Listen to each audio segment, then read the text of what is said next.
Hello guys, রাজ আহমেদ বনি আপনাদের স্বাগত জানাচ্ছি ভার্চুয়াল জার্নাল বিডি লাইভ থেকে। আহ, গতকাল বিএনপি চেয়ারম্যান তারেক রহমান ইশতেহার ঘোষণা করা হয়েছে। 24 ঘন্টা পার হয়ে গেছে, এর পোস্টমর্টেম চলছে। আহ, গতকালকে আমি একটু নোট করছিলাম, আমাদের সিনিয়র সাংবাদিক সালমান তারেক শাকিল তার বিডি নিউজ 24-এ লিখছেন যে রাজনৈতিক বিশ্লেষক ডক্টর জাহিদুর রহমানের পর্যবেক্ষণ, জামায়াতের ইশতেহারের চেয়ে বিএনপির ইশতেহার মাস বেটার। তিনি বলেছেন, বিএনপির চেয়ারম্যান তারেক রহমান দীর্ঘদিন লন্ডনে থাকার একটি প্রভাব পড়েছে ইশতেহারে। তিনি পরিবেশ নিয়ে বিগত দিনের নেতাদের চেয়ে বেশি স্পষ্ট অবস্থান নিয়েছেন। পানি সমস্যা নিয়ে তারেক রহমান অনেক সচেতন। এগুলো ছাড়াও তারেক রহমান স্পেশালি আহ, আহ, কি প্রমিস করলেন, যেটা জামাত ইসলামের থেকে মাস বেটার। তারেক রহমান কিন্তু দেশে আসার পর আই হ্যাভ এ প্ল্যানটাকে অনেক সময় দেখাচ্ছে যে ফ্যামিলি কার্ড, তারপরে দেখা যাচ্ছে যে কৃষক কার্ড, এগুলো নিয়ে অনেকে অনেক ধরনের কথা বলছে, কিন্তু ওভারঅল জামাত ইসলামের ইশতেহার এবং বিএনপির ইশতেহার একটু পর্যালোচনা করলে দেখা যায় যে বিএনপি কোন বিষয়গুলোকে সবচেয়ে গুরুত্ব দিচ্ছে ইশতেহারের বিষয় উল্লেখ করলে। প্রথম অধ্যায়ে সে রাষ্ট্র ব্যবস্থার সংস্কারের কথা বলছে। গণতন্ত্র, মুক্তিযুদ্ধ ও জুলাই গণঅভ্যুত্থান, সাংবিধানিক সংস্কার, জাতি গঠন, সুশাসন, দুর্নীতি দমন, আইনের শাসন, জনপ্রশাসন, বিচার বিভাগ, পুলিশ, স্থানীয় সরকার, এটা রাষ্ট্র ব্যবস্থা সংস্কারের ভিতরে কথা বলা হয়েছে। দ্বিতীয় অধ্যায়ে বলছেন যে বৈষম্যহীন আর্থ সামাজিক উন্নয়ন ও টেকসই রাষ্ট্রীয় সক্ষমতা অর্জন। এর ভিতরে আছে বেশ কিছু পয়েন্ট। তার ভিতরে আমি একটু আপনাদেরকে পড়ে শোনাতে চাই। সেটা হচ্ছে দারিদ্র্য নিরসন ও সামাজিক সুরক্ষা, নারীর ক্ষমতায়ন, কৃষক, কৃষি উন্নয়ন ও নিরাপদ খাদ্য, দেশব্যাপী কর্মসংস্থান, যুব উন্নয়ন, শিক্ষা ও মানব সম্পদ উন্নয়ন, স্বাস্থ্য সেবা, শ্রম ও শ্রমিক কল্যাণ, বৈদেশিক কর্মসংস্থান ও প্রবাসী কল্যাণ, বিশেষ চাহিদা সম্পন্ন জনগোষ্ঠী, সামাজিক ব্যাধি সমস্যা, পরিবেশ সংরক্ষণ ও টেকসই উন্নয়ন, বর্জ্য ব্যবস্থাপনা ও দূষণ নিয়ন্ত্রণ, প্রাকৃতিক সম্পদ সংরক্ষণ, প্রাণী সম্পদ পরিকল্পনা ও দুর্যোগ ব্যবস্থাপনা, প্রতিরক্ষা ব্যবস্থা, পররাষ্ট্রনীতি। প্রশ্ন হচ্ছে, এই যে বিষয়গুলো নিয়ে আসছেন, এটা কি গত 53 বছরে কেউ নিয়ে আসে নাই? বা তারেক রহমান ছাড়া বিএনপি, জামাত ইসলাম, গত 16 বছরে আওয়ামী লীগ তো শাসন করছে, তাদের ভিতরে কি এগুলো ছিল না? আমি পয়েন্টগুলো পরে আসছি। বেশ কয়েকটা অধ্যায় যে লেখা হয়েছে এই এই ইশতেহারে, আমি কয়েকটা পয়েন্ট তুলে ধরি। 5টার ভিতরে 3 নম্বর, তৃতীয় অধ্যায় বলছে যে ভঙ্গুর অর্থনীতির পুনর্গঠিত ও পুনরুদ্ধার। এর ভিতরে অর্থনীতি বিষয়গুলো উল্লেখ করা হয়েছে।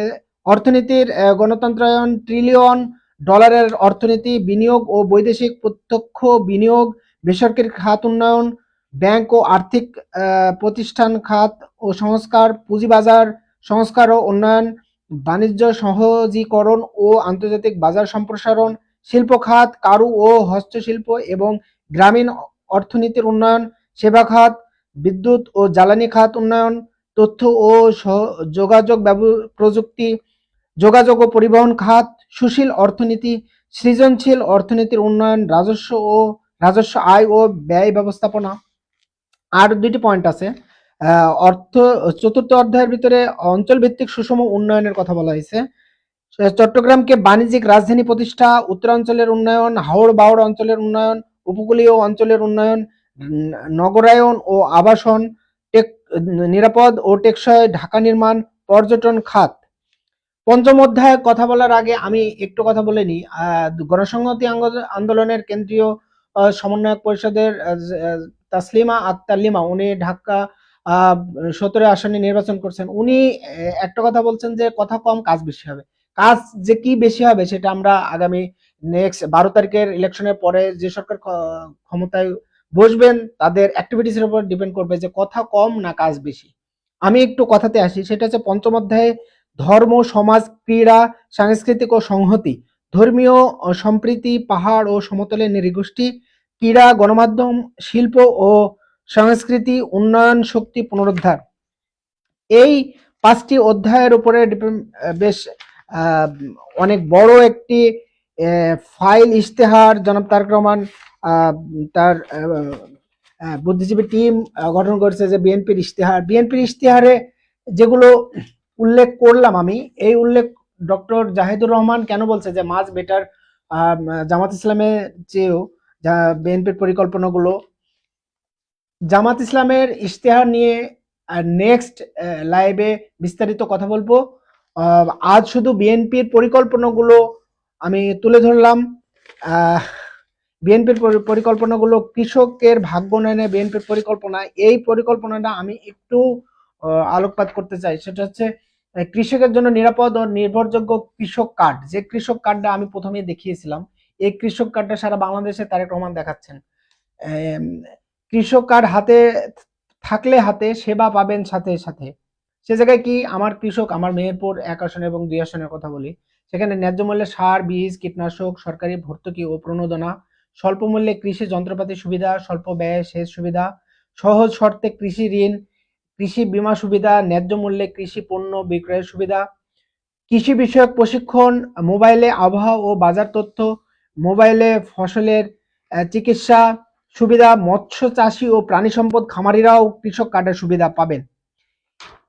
একটা কথা বলে রাখি যে এই যে নির্বাচনী ইশতেহার, হাজারো প্রমিস, এই লিফলেট বিতরণে জাইমা রহমানের রিকশায় চড়ে ভোট চাওয়া, সবকিছু কিন্তু আমাদের মাথায় থাকবে, মিডিয়ার মাথায় থাকবে। এই যে ভোট চাওয়া, ওয়াদার যে একটা